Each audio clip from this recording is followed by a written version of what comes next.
This is an analysis of the character of Hassan in the Kite Runner. In the penultimate paragraph of chapter 1, we actually have Hassan described as the hair-lipped kite runner by Amir. His hair lip refers to his cleft lip, and we also hear later on in the book that he came out of his mother's womb smiling, because he had a cleft lip, so it looked like he was smiling the whole time. We see everything from Amir's eyes, and we see Hassan as a smiling character who accepts what's happening around him, but we don't know. Maybe inside Hassan is boiling over with rage. We can't see this simply because we've got a first-person narrative. So although we see Hassan as being very submissive, all of the points taken from Amir's point of view, and all the points we're going to analyse over the next few slides are all taken from Amir's point of view, so we never know the real Hassan. That's why we have to be very subjective of everything we believe we know about Hassan, because we do not know what he's really like. It's like when he's being raped in the alleyway. Amir thinks he's put himself there simply to get the kite for him, simply because he believes that Hassan would give up his body just to help Amir get close to his father. In reality, we don't know that. It might simply be because Hassan is absolutely terrified. He's got no idea what else to do. So we have to be very, very careful with any points we make about Hassan. It's actually very hard to actually make points about Hassan because he's very, very flat as a character. He doesn't change very much. He always stays loyal to Amir. He's a very loyal character, and he sacrifices himself for others. We also see that he's quite a submissive character as well. Though because we can't see into his head, we cannot see why he's being so submissive. It's likely that it's due to the culture. He was a Hazara, and it was believed that he was below a Pashtun socially. We actually have our first introduction of Amir through Hassan. So we have him saying, Hassan's first word was Amir, my name. That's how we find out what Amir's name is. Hosseini probably slipped this in to try to make the reader see that from the start Hassan was below Amir. Hassan was looking up to Amir as an older brother, which in fact he truly was. We're getting a bit deep here now, but Amir probably wasn't Hassan's first word, simply because you don't pronounce the M very early on, so that's why a lot of babies say dad before they say mum, because mum is harder for a baby to pronounce, and if it's Amir, that M is going to be very hard for a baby to pronounce. I think the eating dirt scene is the scene where it shows the total devotion Hassan has towards Amir. Hassan basically says, would I ever lie to you? So that's showing more devotion. And then Amir says, I don't know, would you? And then he says, I'd sooner eat dirt. And Amir says, would you do that? Would you eat dirt if I told you to? And we see this absolute total loyalty and devotion by Hassan when he says, if you asked, I would. From Amir's point of view, Hassan says, I would eat dirt, simply because he's totally devoted to it, Amir, and he wants to do everything that will make Amir happy. But if we look at this from Hassan's point of view, it could be a totally different story. It could be because he's meant to be a servant to Amir, so he has to do what Amir says. It could be due to the social segregation between them, because he is a Hazara, he feels he has to do what Amir tells him to do. Or it may be because Hassan is a very good judge of Amir's character, and he thinks, if I say, no, I wouldn't eat dirt, Amir might ask him to do that, and he wouldn't want to get into that situation.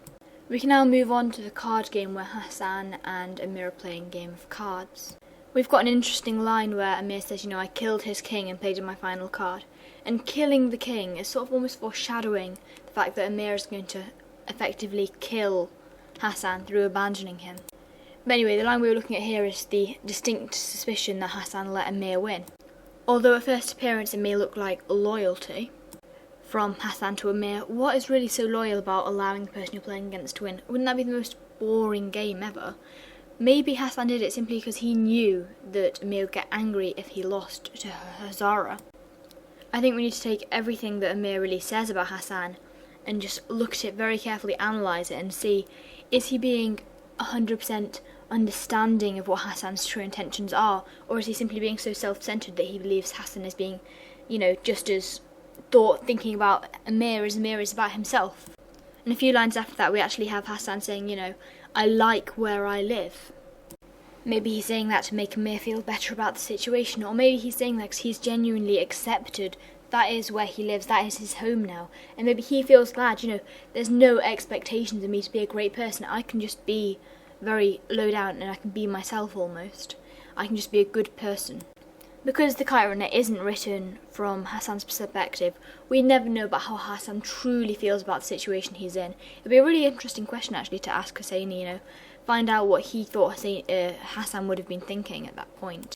But then we look at the end, we've got this last quote from Asaf, and Asaf is calling Hassan a Hazara, Well, of course he is. He's calling him loyal, that's what I meant. But here he's using loyal as an insult rather than as praise. He's saying, loyal as a dog. He's got no personality in mind for himself. He's simply doing what he's told to do.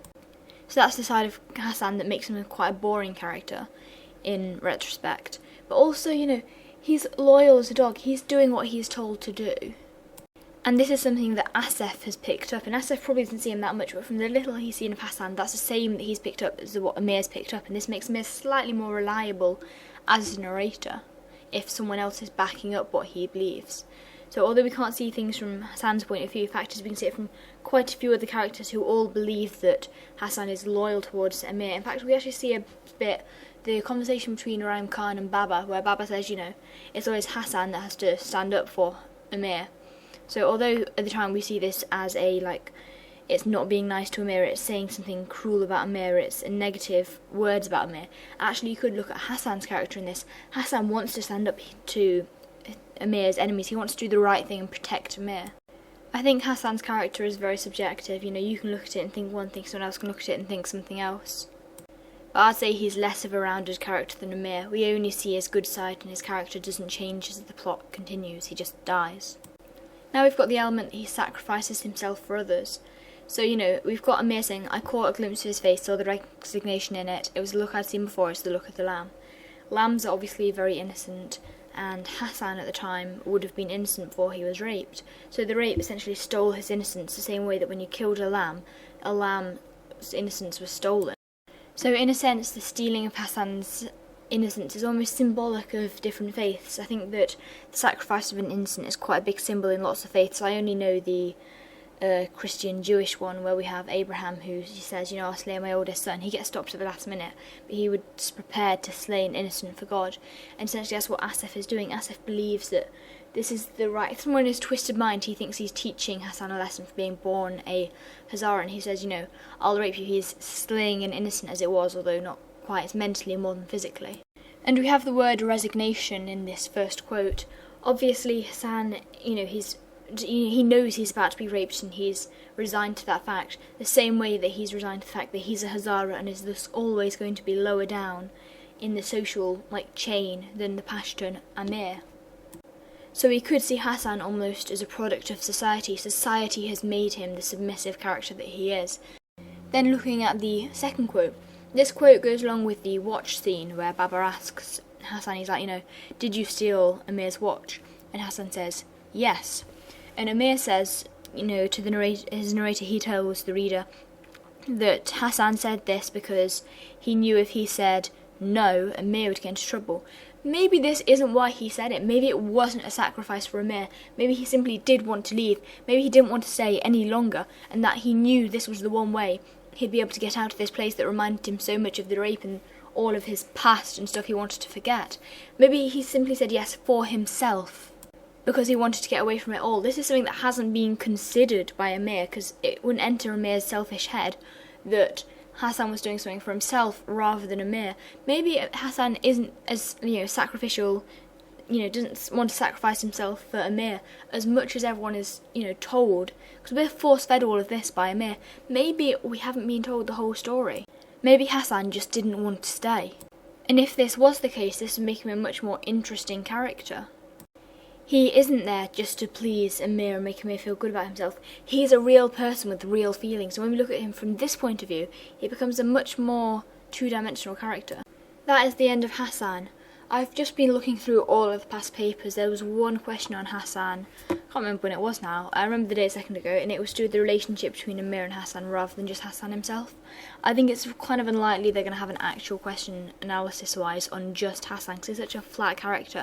But if they do, you want to be focusing on the first few chapters of the book up to when he leaves, and then you would also probably want to look at his letters to Amir. For some reason I couldn't be bothered to analyse them for this video, but they're also quite important ones. They essentially show how his character hasn't changed. Like at the end of one of them he says, return to Kabul and you'll find a loyal friend waiting for you. I found the actual quote here. It says, and I dream that someday you will return to Kabul to revisit the land of our childhood. If you do, you will find an old faithful friend waiting for you. Faithful and friend. Hassan still respects Amir. Hassan still has faith in Amir, and Hassan still has this desperate urge to serve Amir. I'd say this is very society induced. He was brought up as a mere servant. That's what he is used to. That's what he's programmed to believe, that he is below a mere. Socially, he is below a mere. Morally, he is above a mere. Anyway, I'll shut up now and see you next time, which is for Baba, who's quite an exciting character, quite an interesting character to look at. So I'll see you then. Bye.